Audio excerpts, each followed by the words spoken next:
Hi, I'm Christopher Gray. I'm a PhD student at the University of Manchester, studying glycomics at the Manchester Institute of Biotechnology. I was inspired to become a scientist by my curiosity. I always used to wonder why there were tides, or how the human body worked, or why was nature so diverse. In finding answers to these questions, I became more interested in the science behind them and that govern these systems.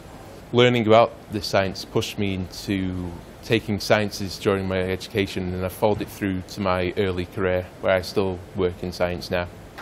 The more I learn about science, the more questions I have about it, and this drives me to want to gather more information. The first experiments I remember doing were at primary school, where we'd walk around the park collecting insects in plastic containers, and then we'd take them off on a sheet that we were given prior to the experiment. We also used to study circuitry and the electricity in the circuits by using these little plastic kits where you'd clip in parts of the circuit like batteries and buzzers, and once you completed the circuit you'd either get a light from the bulb or a noise from the buzzer.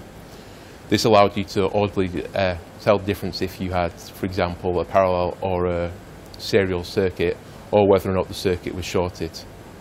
In my free time, there's nothing more I love to do than lie on the couch and play video games.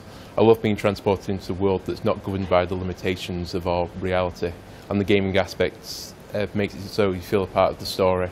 Consequently, if I weren't to have been in science, I'd have loved to have developed computer games and pushed the boundaries of what was possible of creating virtual worlds. The discovery I could not live without is the internet. I think it's the most important invention that's been made of recent times. It allows users to gather vast amounts of information right at their fingertips. It's also important in science, as you can easily look back at previous experiments that have been done, or current scientific experiments that have been trialled at the moment. Also, the internet now allows for people all over the world to connect to one another rapidly, which was not possible previously.